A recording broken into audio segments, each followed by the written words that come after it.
Hello everybody, good afternoon and welcome to the United Stand. I don't know what day it is, but we've got Manchester United news for you. Happy New Year. I suspect this is the first time I've been live this 2022, although you've had lots of content from us. Cavani stays and Donny stays, according to Ralf Rangnick. His press conference comments have come out and he's effectively saying that they will not be leaving, despite quite a clear indication that both players probably would like to leave. But Rangnick putting his foot down.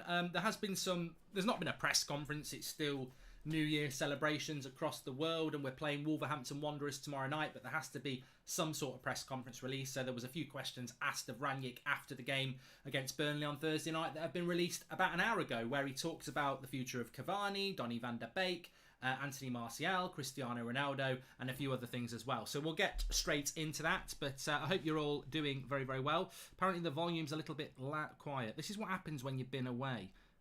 Oh my God, it's so quiet. Sorry, I should have, that'll be a lot better now. I don't know why that was so quiet. The problem is, because I go away and do the films like I did this morning, it's off my phone, and I have to plug it all back in, and it sometimes causes a prat. So, yeah, it should be fine now. Hasbulla says, can you call Alex a prat? Okay, fine, no problem. So, let's get on with the show properly then. Ralf Rangnick's press conference has been released for the Wolverhampton Wanderers game. There's not really a lot of team news, but there's some really interesting transfer news. And the January transfer window is open now, so let's fly into it. This is not pre-recorded, Cad, because I've just read your comment out, you thick prat. Anyway, let's get into it. So Cavani stays. This is what Ralf Rangnick had to say. He said, there are a number of players that want to leave. However, I've told Eddie I will not let him go. So the suggestion that Cavani wants to leave or wanted to leave is probably true. Rangnick confirming that he will not let Cavani leave, and he'd quite like to have two Cavanis. But he said that we've had conversations. In fact, he's probably the player I've spoken to the most over the last couple of weeks, which again suggests that Cavani really did want to go. Lots of rumours about this, and I think from what Rangnick has said, Cavani really did want to go, and he's worked very hard to basically say you're not going to go. Now, that's quite interesting, because Rangnick himself said a couple of weeks ago, if a player wants to go, we're not going to stand in their way. But I think with Cavani, it doesn't make sense to let him go, because, and you've all, I think you've got to be adaptable in the world anyway. And it's all right, Rangnick saying, well, if a player wants to go, he wants to go. How do you replace Cavani with 5 months to go? He's going to go in the summer anyway. He really is a valuable player for the next 5 months, and then he was going to go anyway. So to let him go in January, where you probably can't replace him, I almost understand why Rangnick has sort of broken his own rule, really, and said, well, yeah, you want to go, but you're not. So he's kept him. He said that he's the most player I've spoken to. He's the only striker I've got who can play with his back to goal, really, which is probably true. Rashford can't do it. It's not really Ronaldo's thing. Greenwood's still learning, and Martial wants to leave. I mean, I think Martial can play with his back to goal, but Martial you may as well forget about. We'll talk about him in a minute. So he says, he's the only striker I've got who can actually play with his back to goal. He's professional, and his work ethic is amazing, and I'm desperate to keep him at the club. So I think Rangnick's been very honest there, and I think one of the things we have to take on board about Ralf Rangnick is that, yeah, we hope he's going to deliver. He's got the attributes and history to be very different to the previous managers we've had since Sir Alex. But he's also been very open and honest, I think. I think with the previous manager, he wasn't like this. He really wasn't. And I want to make... I think some people feel that Rangnick's being hindered. I think he may well be being hindered, and I think the next few weeks we'll find out how much he's being hindered by. And we know who's hindering him. It's the board. If you look at Conte in at Spurs, openly talking about he demanding transfers, and Rangnick going, I might not need any. I mean, we need transfers as much as Spurs do. So is Rangnick having his hands tied behind his back by an incompetent board again? Probably. But he is very honest, and I think the previous manager, who I don't like to mention his name because obviously I think we need to move on, but the previous manager would never have spoken as openly as Rangnick just has about basically Cavani wanting to go, but him begging him to stay, and other things he's spoken about. So I appreciate Rangnick's honesty. There's clearly truth in the fact that Cavani wanted to leave, but he's not going to leave. So, you've heard it from the manager there. When it comes to Cavani, Ralphie spoke highly of him, and now how about Donny? Work hard and do it. He is doing it for 2 years, Mark, says Pratic. So, yeah, Cavani's going to stay. This is from Ralph Rangnick's press conference that's been released in the last hour or so, which obviously he did after the Burnley game. Certainly strong indications that Cavani wanted to go. And, if you don't believe that, listen to what Rangnick said. This is the player I've spoken to the most since I've been here. So why would he need to speak to Cavani so much? Because he's been persuading him to stay. And you can understand it. I mean, I don't understand it. I don't understand why Cavani wanted to leave. But clearly Barcelona were interested. He quite fancied that. And Rangnick's had to basically say to him, look, you've got a contract with us till the summer. We want you to keep it. I want to start you. And Cavani looked very happy on Thursday night. I saw McTominay's goal go in and he was going absolutely crazy. So, yeah, I think we can't afford to lose Cavani. Hi, Mark. What are your thoughts on Zakaria wanting a movement and Gladbach struggling this season? I like Zakaria, Sam. He would be a bit of a risk. I do like him. I mean, he couldn't even get in the Swiss team in the Euros in the summer. So there's a big risk there. But look, I'd take him over nothing.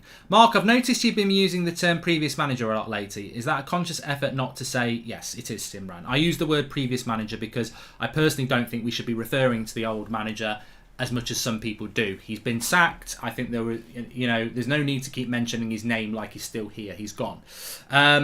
Zero Played says he likes Zakaria. Let's talk about what he said about Donny van de Beek. So these are direct quotes from Rangnick. He was asked a good question from Samuel Luckhurst in the Manchester Evening News that Donny van de Beek, pitiful minutes given in the Premier League this season. And Rangnick's responsible for that as well. Rangnick has managed 4 Premier League games. And in 4 Premier League games, which is 360 minutes, he's used Donny van de Beek for 6 minutes in 360. So the question was, what's going on with Donny van de Beek? This is what Ralph Rangnick said. He said he works really hard in training. Because basically the question is, what more can Donny van de Beek do to get into the team? And he said, well, he's got to work hard. But then he goes on to say he does work hard in training. He's got a top mentality. He's a fantastic team player. I had a long conversation with him last week. There will be games he can play for sure, but it's difficult for him because he wants to play and go in the World Cup. But we feel it's best to keep him till the end of the season and see if he can get himself into the team.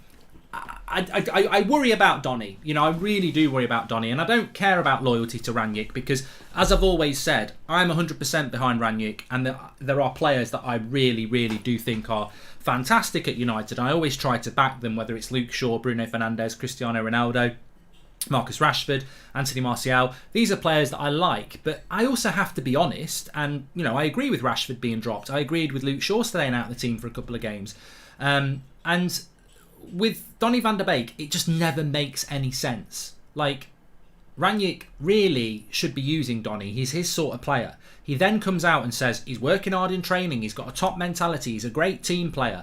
And then in the other breath, he's going, but he wants to play in the World Cup and we think he should stay till the end of the season and see what happens. I mean, that to me is, we want to keep him because we're worried about COVID and injuries. That is not, we want to play Donny van de Beek. And I absolutely believe that Donny van de Beek should be pushing for a move in January. I don't see him getting in this United side.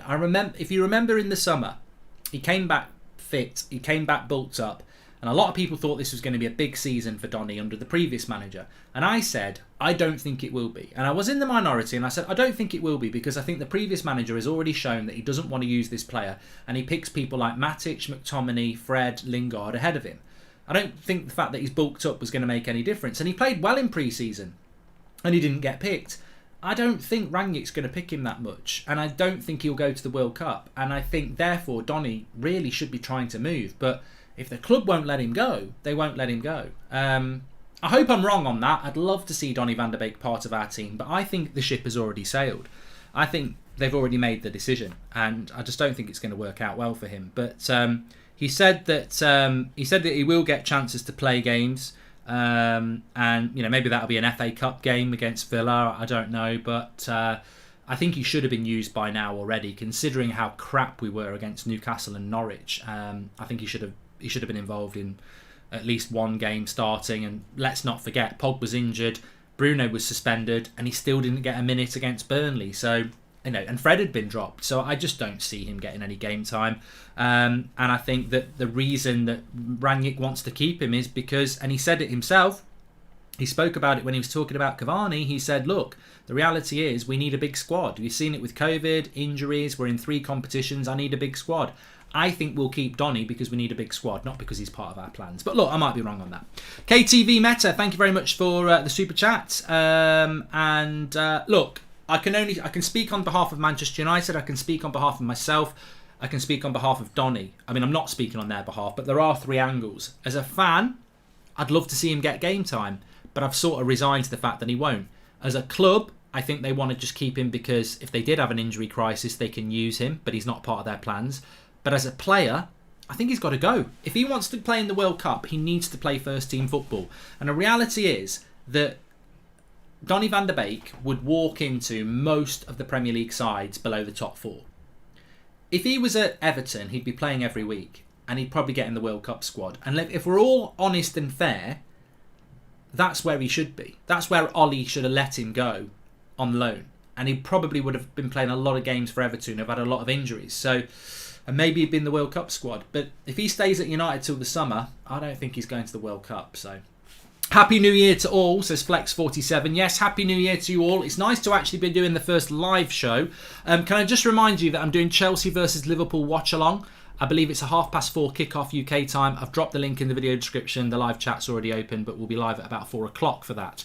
We've also got the Sunday night show tonight. Ricky's on tonight. It's me. I don't know who the other two are yet, but we have got a Sunday night show, and I know that Ricky and me have different opinions on certain players, so we'll be having a bit of a chat about that at 8 o'clock. But let's carry on with what Rangnick also spoke about. He did say, I need a big squad. I've got 3 competitions to play in. He was asked about Anthony Martial's absence. Is Anthony Martial injured? He said this. No, he made it very, very clear that he wants to leave the club, and therefore I've decided to use the players that I'm using because Anthony Martial doesn't want to be here. So Anthony Martial is not... So Nigel Farage says Ronaldo starting tomorrow. We'll talk about that in a moment. But Ralph Rangnick making it clear that the reason Anthony Martial has not been involved in matchday squads is because he wants to leave. He's not injured. He's fully fit. He's raring to go. But the interesting thing about this is that, again, Ralph Rangnick talking about things in a very open and honest way. Very clear that Anthony Martial wants to leave the club. This is what Ralph Rangnick has just said. But then goes on to say, I can understand that. I can understand that. I understand that he wants to play first-team football elsewhere. So, you know, Rangnick saying he wants to go. So Nigel Farage says he's laying down the law, and I like it. I like Anthony Martial. I think sometimes you can leave a club and it's right for everybody. And I think that's what Rangnick is saying, is that, look, we're not using Martial because he doesn't want to be here. And I think what the club are doing is they're basically saying to Anthony Martial and his agents, if you can get a move in January that suits us, you can go. And therefore, we're not going to put you in the matchday squad because if you get injured or something like that, then it ruins that chance to go. Because Rangnick did go on to say it's not easy to meet our demands of any club that's looking at him. So I think what's basically happened is that Martial and Rangnick have had a chat. Rangnick has said, you can train with us, but I'm not going to pick you. You've got 3 or 4 weeks to sort yourself a move. If you don't meet the demands of the club, then you'll be back playing with us later on in the month. And therefore, Martial's been given a little bit of leeway. And I think Rangnick respects it, as he said, because he said, look, here is a player that wants to play first-team football, and he's made it very clear that he wants to leave. Obviously, Rangnick cannot offer him first-team football. It's very clear to me that if Rangnick could play Cavani and Ronaldo every game, he would do.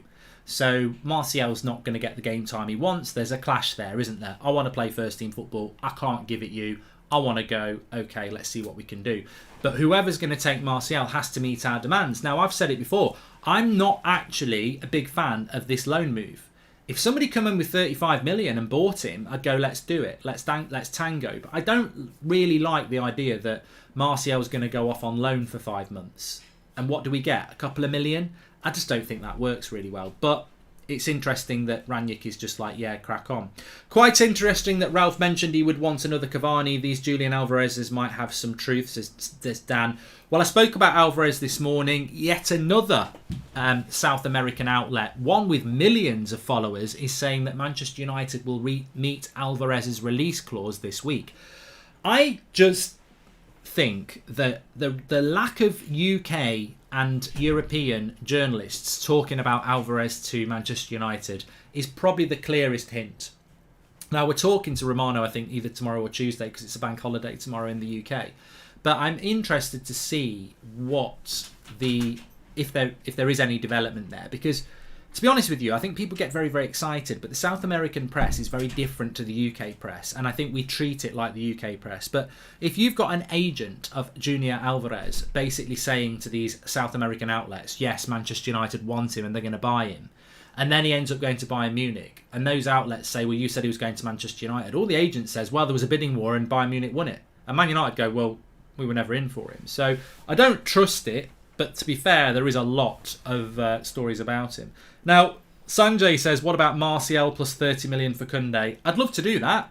I'd love to bring Koundé to Manchester United for two reasons, really. One, I think he has the potential to be one of the best centre-backs in the world in the next 3 or 4 years. But for two, he can also play right-back.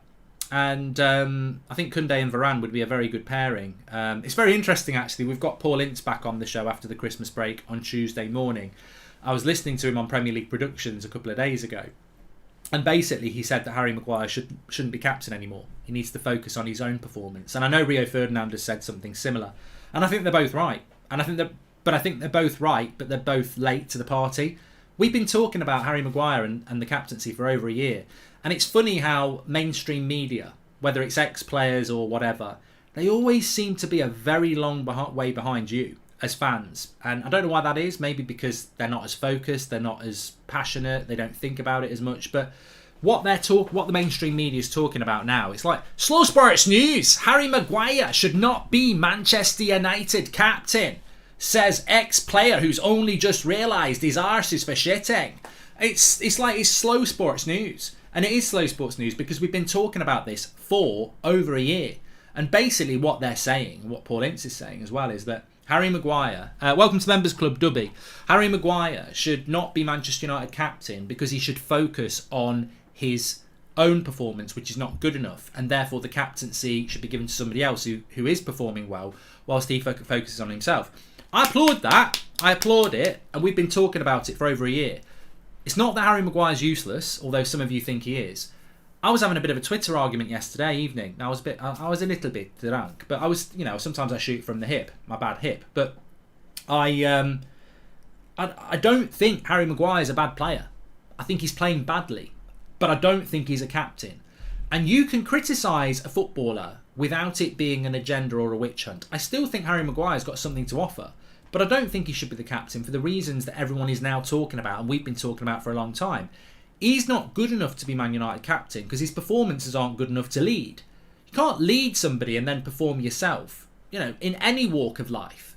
Imagine if you go to work tomorrow or go to school or a uni bloody class or a lecturer and they don't know what they're doing and they're teaching you and you know more than them. I mean, that's the best analogy in the world. When you go back to uni next week and your lecturer is teaching you about bloody geography and you're doing it at Oxford University and he doesn't know where Cambridge is, and you do, why would you respect or follow that or trust that lecturer? And I think that's Harry Maguire at the moment. He's leading these players, but they're better than him.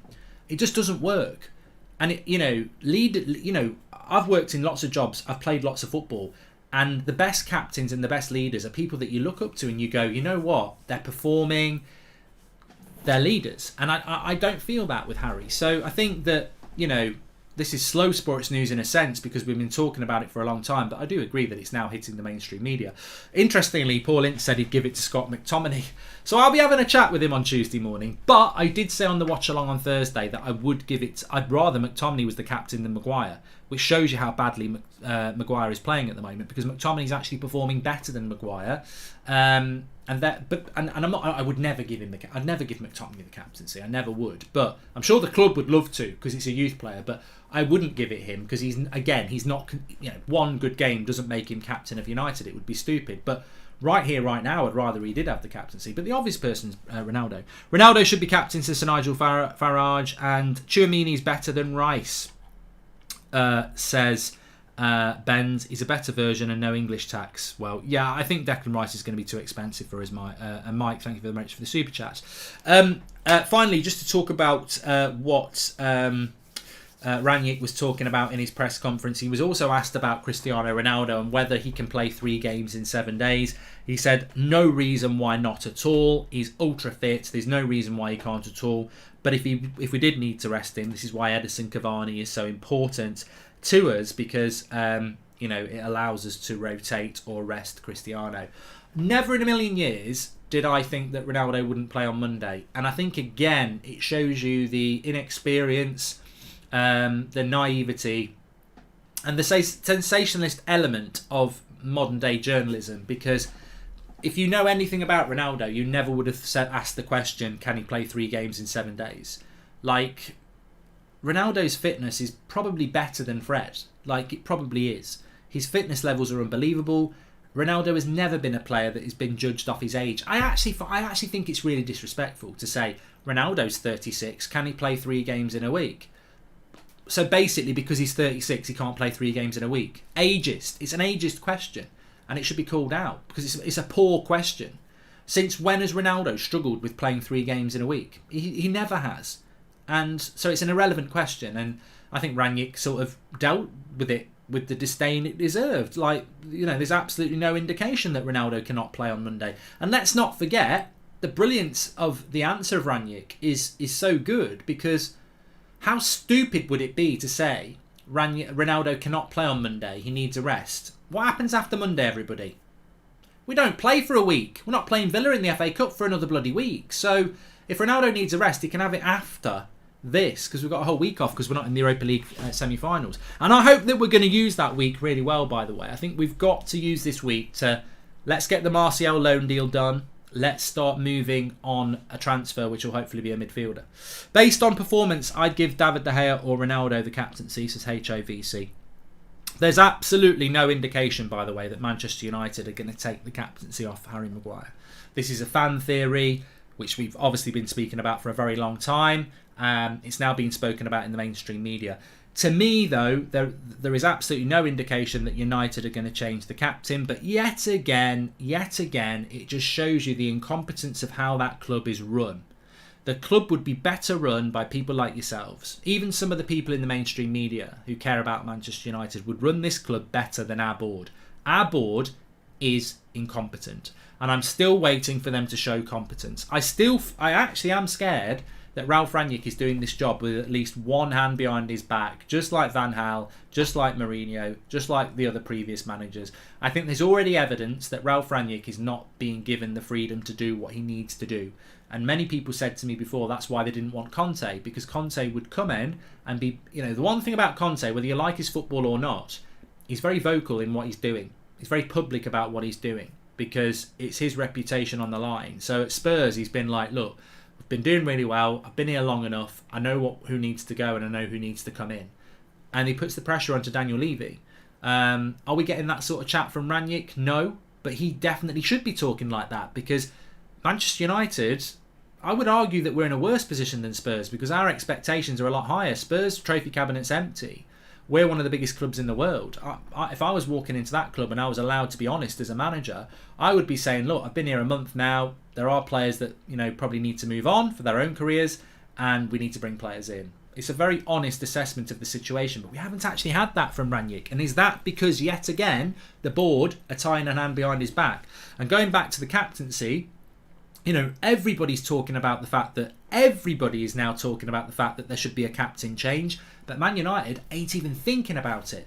Not because they're in, well, because basically they don't want to make football decisions. They just want to keep the status quo, keep everybody happy, keep the socials ticking on, keep the money rolling in. And the reality is, a serious football club would be making serious football decisions. I personally would take the captaincy off Harry, drop him, and play Lindelof with Varane.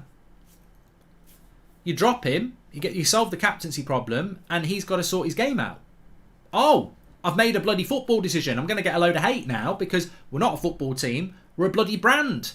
But, you know, is it really, you know, phone your friends and moan time? Oh, have you heard what Goldbridge said? He said drop Harry and take the captaincy off him. Rashford was dropped on Thursday. No one's blinked an eyelid because he's not been playing well. And I like Rashford. But I'm like, you know what? He's not been playing well. He's dropped. Harry's been playing worse. Oh no, keep playing him, keep giving him the captaincy. I mean, the easiest way to solve this is to drop him. He can't be captain then. You give the captaincy to somebody else. We win the game, you keep the captaincy with them, and he stays out of the team. And then he comes back into the team. He starts playing well, but his place is in jeopardy, so you don't give him the captaincy. You say, look, you've got to focus on your own game. It's such a logical football decision to make. But for some reason, no, he's the captain. We've got to keep picking him. He's untouchable. And I think his career at Manchester United would be enhanced massively if he was dropped, like Rashford, like Bruno has been, like Ronaldo has been, and just taken out the team. You solve the captaincy problem by dropping him. And then he comes back into the team, but maybe his place isn't secured yet, so you keep the captaincy with whoever else it is, and we get about Harry Maguire, I think. Doing a hard reset mid-season is too risky, says Nigel Farage. Sticking with the same status players, though, isn't it? So Nigel. Zayn Miasi's in the house. Unlucky yesterday. You were unlucky yesterday. I thought Arsenal were very unlucky, and I think we were lucky that they didn't get the 3 points, because Spurs and bloody West Ham did. Taking the captaincy off Maguire would keep everyone happy. The most important people are the fans, says Reese. I don't think it's about fan pressure. I think it's about... I'm always about how do you get the best out of these players, and I think that some players are they act like they're undroppable, and they almost are. He's only here for 6 month argument is nonsense. Adding a midfielder should be vital for any manager who comes in. Rangnick knows this well enough, says Mario. Well, as I've said this morning, if United don't wake up and smell the coffee, top 4 is in jeopardy. Spurs are playing really well, it's not going to change. Arsenal are playing really well, it's not going to change. Both of them aren't in Europe. They're hungry. The worst thing for us is not us in the battle. It's Arsenal against Spurs. It's the fact that they're both in a very similar position, and they're both desperate to finish above each other. We think that they're desperate to finish against us, and they are above us. But Arsenal and Spurs going at it is not a good thing, because they're massive rivals. And if either of them get 4th, it's an amazingly surprising season, because nobody gave them a chance of getting top 4. And also beating each other for 4th. So I don't like that Arsenal-Spurs dynamic at all. At all. And West Ham ain't going anywhere. So, you know, I think our fans need to make their minds up. They're like, well, we don't need anybody. And yet they're watching us perform like we have this season. And we performed quite crap again with Rangnick a couple of times. The problem is, and I'm going to use Fred as the example here, Fred can be man of the match against Palace and he can disappear against Newcastle. We can't afford to be inconsistent against the teams that are chasing for us. You know, actually, we haven't got a lead. Spurs are ahead of us if they win their games in hand. We can't go above them. We can go above Arsenal, but we've still got to go to the Emirates. So we have got to start winning games consistently. And therefore, you've got a very consistent midfield. And that's our weakest area. So we should be top of the list buying a midfielder in January. Are we going to do it? He's only here for... Okay, we've done that one. And did you see Donny in a full tracksuit setting out the cones and setting balls for shooting pre-Burnley? I'm disgusted, says the real G. Not the first time it's happened either. Fast forward 5 months. Ronaldo and Cavani leaves. Bruno, Donny, Pogba transfer request. Club looks at Pratt and realises Maguire and McFred were the problem. We start all over again with use. AJ Singh, that's a very extremist opinion about what could go wrong. But I'm telling you now, if we're not in the Champions League, and I've just been talking about the dangers of the Champions League, if we're not in the Champions League, Ronaldo could go. After the Arsenal game yesterday, we are banter, says Flex47. Look, we've got to improve. We've got a big game tomorrow against Wolves. A really big game. I want to talk about the top 4 race on the 8 o'clock show tonight, because we'll have 3 guests with me and all of you lot. But that is the latest from Ralph Rangnick. Cavani is being told he's got to stay. Looks like Donny will be told the same. Martial can go. And nonsense about Ronaldo only being able to play 2 games in a week, which is just bloody ridiculous.